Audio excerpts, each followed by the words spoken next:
Hello, and welcome to another episode of Auspol Explained, where I explain everything to do with Australian politics. My name is David, your host, and today I'll be answering the question of what's the difference between a state and a territory? Why do we have two things? So, in Australia, we have basically two types of areas. We have states and territories. You're probably pretty familiar with the states, New South Wales, Victoria, Tasmania, the other ones. I don't need to list them. I don't need to prove that I know them. And there are two well-known territories, the Australian Capital Territory and the Northern Territory. But did you know that there are actually 10 Australian territories, and not all of them are the same? So let's explore the difference between a state and a territory, as well as the different types of territories themselves. A key difference is the system of government. Every state has its own parliament controlled by a state government. All of these, except for Queensland, have a two-chamber system, which means they have a legislative council and a legislative assembly, except in Tasmania and South Australia, where they call it the House of Assembly for reasons. This is kind of like how the federal government has the House of Representatives and the Senate. Each state has their own constitution which outlines the legislature, the executive, and the judicial elements of the state government,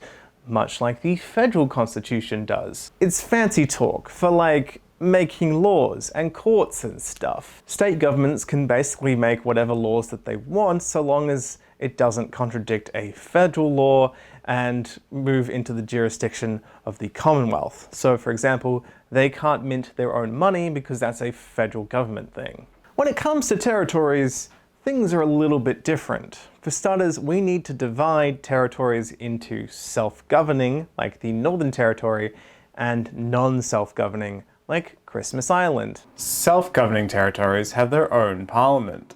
The Northern Territory and the Australian Capital Territory are the only territories that have a parliament, and they also only have a single house, the Legislative Assembly, which means that there's no chamber of review. They only have to pass laws in one chamber. The Northern Territory gained self-governance in 1978 and the ACT in 1988. Norfolk Island, an external territory that sits halfway between New Caledonia and New Zealand, had semi-self-governance from 1979 until 2015, when it was taken away by the federal government.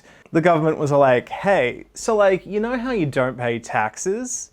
Well, what if you do pay taxes and also we take away your government, but in exchange, we give you access to Medicare? And then residents of Norfolk Island were like, is there another option where we get Medicare but we keep our government? And the government was like, haha, no. It was a rhetorical question. I don't have to ask permission, and then just took it away. So that's a major difference between the states and territories, in that territories are granted parliaments by the federal government, and so they can be taken away or altered without approval from the territory. States, on the other hand, are the ones that determine if their parliament will change or not, like the example of Queensland, which for some reason got rid of its legislative council back in 1922. They had two chambers and they were like, what if we got rid of one? You know how we have to pass things through two chambers? Just saying, it'd be a lot easier if we only had one. Territories ultimately are under the oversight and jurisdiction of the federal government. Basically, if the Northern Territory or ACT make a law, no matter what it is, it can be undone by the federal government. The federal government can't do that with states unless there's a constitutional contradiction. An example of how this has worked in the past is in 1995, when the Northern Territory briefly legalized euthanasia. And then the federal government came in and then overturned it and then made it impossible for territories, not just the Northern Territory in general, to make laws on euthanasia. However, recently, as of this video, Victoria has legalized voluntary assisted dying in effect since 2019, and Western Australia has also introduced laws to do with assisted dying. So even if the federal government disagrees, it basically has no say in these state laws. It used to be that it was the sole discretion of the Governor-General to overwrite laws in the Northern Territory and the ACT, but since 2011 the law has been changed, so it requires a majority in both houses of Parliament to reverse a law. Non-self-governing territories don't have parliaments.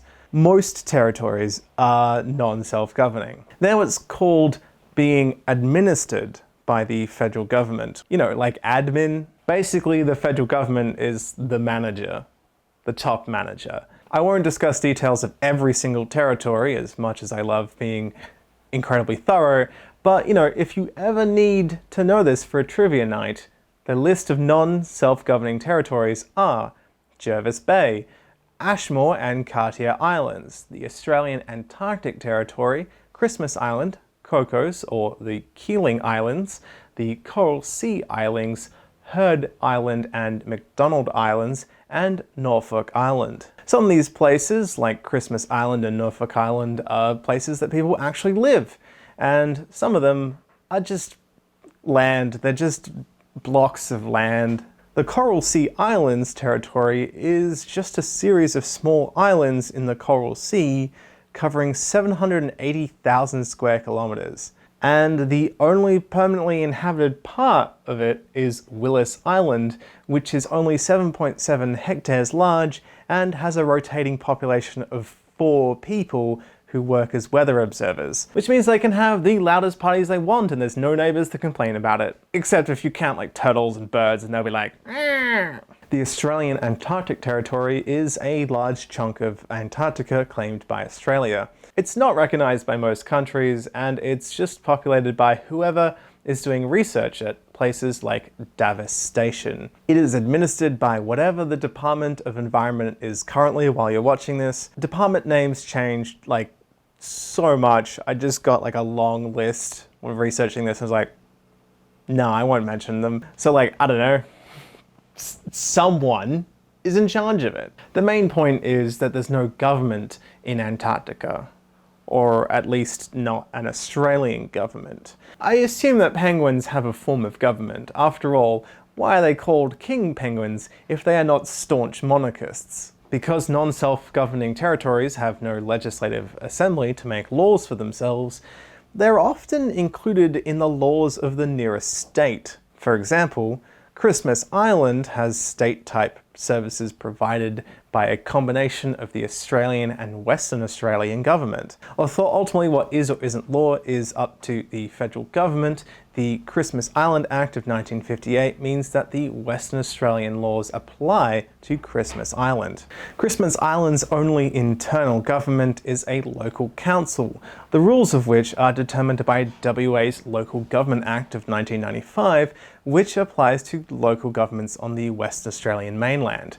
Overseeing territories is a portfolio that often gets put into like a larger portfolio for ministers or parliamentary secretaries. Like for example, the Minister for Territories, Local Government and Major Projects was a position once, and for a while it was Minister for Regional Services, Territories and Local Government. Sometimes political representation for territories is not as straightforward as it is for states. So electorates in the House of Representatives are based off proportional sizes of population. But a lot of territories don't have a lot of people in them, so they don't get granted their senators or a member in the House of Representatives by themselves. The solution is that a lot of territories get lumped together. For example, Christmas Island and the Cocos Keeling Islands are considered part of the Northern Territory when it comes to voting in federal elections. The population of Norfolk Island is represented federally as if it were part of the population of the Australian Capital Territory, even though it's 1,900 kilometres away from Canberra. To be fair, there's only like a couple thousand people who live there, so if you gave them their own Senate or House of Representatives seat, then they would have a very disproportionately large amount of sway per person. Jervis Bay, which is on the coast of New South Wales, is also counted as part of the population of the ACT, and votes for the ACT senators, and currently is part of the division of Fenner for the member of House of Representatives. Double check your electorate with the AEC whenever an election comes around, because sometimes they do redistribute. If you're in Antarctica, you can vote in the last electorate that you were registered in. And if you're lucky, maybe you'll meet an emperor penguin and learn about the Great Penguin Dynasty. State electorates, on the other hand, must end at the border of a state and cannot cross into another one. So there aren't any electorates that are half in New South Wales and then half in Victoria. The Northern Territory and the Australian Capital Territory only get 2 senators each, compared to the 12 that each state gets. And they were only granted those senators in 1975. Those senators also don't even get the same term length as senators from states. Senators from states get 6 years, whereas from territories they get 3. Normally the Senate has this thing called a half election, where every 3 years or less, half of it goes up to election. Technically, this doesn't need to be at the same time as the House of Representatives, but usually is for convenience. However, senators from territories, on the other hand, always go to an election the same time as a member of the House of Representatives. So, if for whatever reason the elections were at a separate time, Northern Territory is voting in both chambers at the same time. This is because normally an election for the Senate is called by state governors, but because there is no state governor in a territory, it's administered by the federal government. The Governor-General, who calls the election for House of Representatives, also then calls the election for territory senators.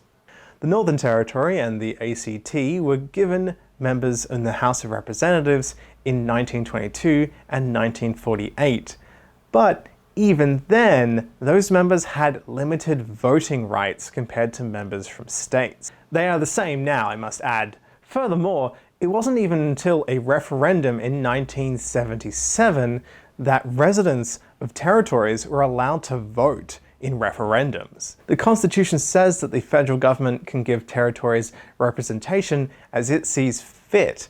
And so while the powers and representation of the states has been enshrined in the Constitution from the beginning, territories have had to ask for and gradually receive any kind of political representation or powers at all. The history and formation of territories is different to states.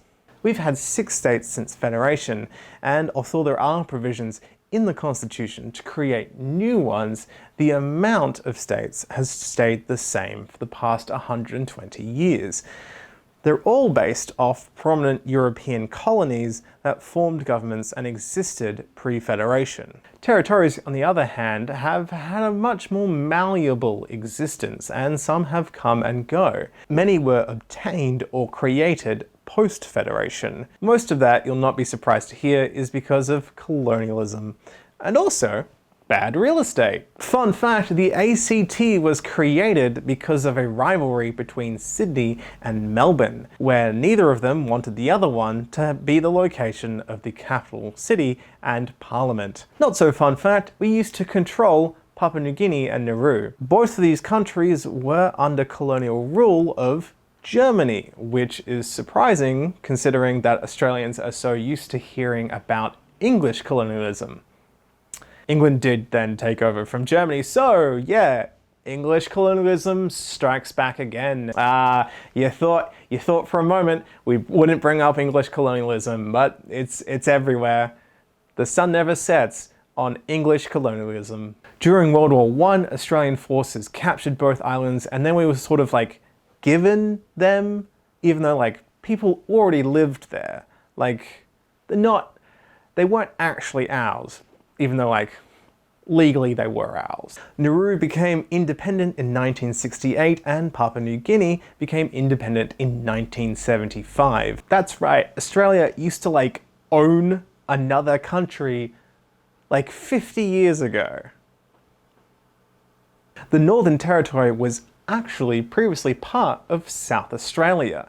In the 1860s, the Australian government tried to sell a bunch of land in its like northern section, even though like most of it hadn't been surveyed, and so angry investors sued the government for fraudulently inducing them into buying land. Basically, it was too hot and there were just too many crocodiles. Apparently that wasn't mentioned in the brochure, though like if you look up Northern Territory on TikTok, you'll just get so many crocodiles and people being way too chill around the crocodiles. And I'm just like, that's a crocodile. Fast forward to 1911 and the South Australian government was, in debt because of its Northern Territory and decided to go to the Commonwealth and be like, hey, here, have this back. And the Commonwealth was like, yeah, okay, you're all right. This unfortunately then led to basically anyone living in the Northern Territory to just instantly lose political representation because they no longer had a state parliament or senators or members, but instead land. Just some land with crocodiles on it. And it went under administration of the Commonwealth. Between 1926 and 1931, the Northern Territory was actually split in two halves. The top being North Australia, and then the bottom half was Central Australia, which, makes sense. It was kind of really weird to have like the entire middle section of Australia called South Australia, so yeah, good thing we fixed that. So as you can see, while states are relatively static, territories can come and go, and their boundaries are more malleable. In the Constitution, there are rules for changing state boundaries, but it requires the agreement of the state parliament and the majority of electors in that state to agree. So it's a little bit more difficult, especially if we wanted to move, say, part of New South Wales into Victoria, in which case we need a majority of people in both states to say yes. So it's easier for a state to give up land to become a territory than it is for a state to expand its boundaries. Thank you so much for watching. Now you know a lot more about territories. Thank goodness we don't have provinces like Canada. Why is there a third option? Why doesn't Australia have provinces?